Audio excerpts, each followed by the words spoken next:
শিক্ষার্থীদের উপর ন্যাক্কারজনক হামলার প্রতিবাদে আমাদের 5 দফা দাবি। এক, স্বরাষ্ট্র উপদেষ্টা জাহাঙ্গীর আলম চৌধুরীকে প্রকৌশল অধিকার আন্দোলনের শিক্ষার্থীদের উপর বর্বরচিত এবং ন্যাক্কারজনক হামলার জন্য আন্দোলনকারীদের সামনে এসে উপস্থিত হয়ে উক্ত ঘটনার জন্য ক্ষমা চাইতে হবে।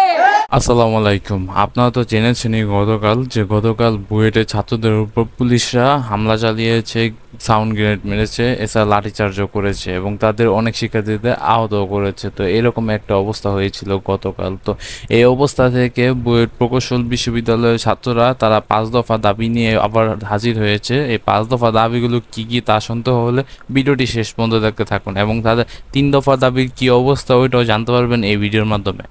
সেই সাথে জবাবদিহি করতে হবে।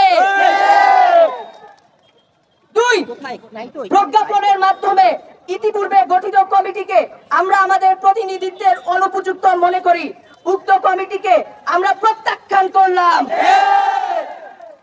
অনতিবিলম্বে বিশ্ববিদ্যালয়ের শিক্ষক প্রতিনিধি সহ প্রকৌশল অধিকার আন্দোলনের স্টেক হোল্ডারদের সাথে নিয়ে কমিটি সংস্কার করে পেশকৃত 3 দফা দাবিকে দ্রুততম সময়ের মধ্যে মেনে নির্বাহী আদেশের মাধ্যমে প্রজ্ঞাপন জারি করতে হবে এবং এ মর্মে সংশ্লিষ্ট 3 উপদেষ্টা জনাব মোহাম্মদ তো তাদের কথা দ্বারা বোঝা যাইতেছে 3 উপদেষ্টাকে পদত্যাগ করতে হবে। এছাড়া তাদের দাবিগুলো মেনে নিতে হবে। এছাড়া তাদের 3 দফা দাবি যথাসম্ভব যত তাড়াতাড়ি পারে পরিপূর্ণভাবে দিতে হবে। এছাড়া তাদের 5 দফা দাবির মধ্যে এই কথাগুলো উল্লেখ করা হচ্ছে, সামনে ভিডিওগুলোর মাধ্যমে জানতে পারবেন। বন্ধুরা, এই বিষয় নিয়ে যদি আপনাদের কোনো মন্তব্য থাকে, এছাড়া গতকালকে যে একটা অবস্থা হয়েছে যে পুলিশের সাথে ছাত্রদের একটা সংঘর্ষ হয়েছে, ওইটা নিয়েও যদি আপনাদের কোনো কথা থাকে বা মন্তব্য থাকে তাহলে অবশ্যই কমেন্ট বক্সে জানাতে পারেন। ফাউজুল কবির খান, জনাব আদিলুর রহমান এবং সৈয়দা রিজওয়ানা হাসানকে আজকে এসে এর নিশ্চয়তা প্রদান করতে হবে। 3, হামলায় আহত সকল শিক্ষার্থীদের চিকিৎসার ব্যয়ভার সরকারকে বহন করতে হবে এবং উক্ত আন্দোলন চলাকালীন সময়ে সকল শিক্ষার্থীদের সুরক্ষা নিশ্চিত করতে হবে। পুলিশ দিয়ে এই যৌক্তিক আন্দোলনে আর কোন প্রকার হামলা করা যাবে না। পুলিশ দিয়ে আন্দোলন বন্ধ করা যাবে না।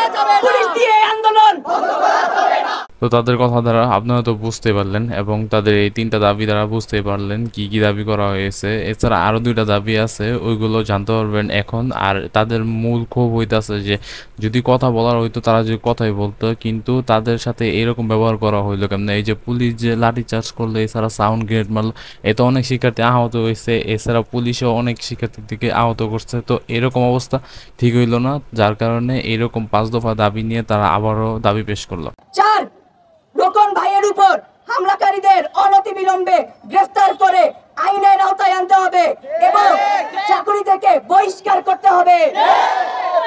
5, যেসব পুলিশ এই ন্যাক্কারজনক হামলার সাথে জড়িত তাদের বহিষ্কার করতে হবে।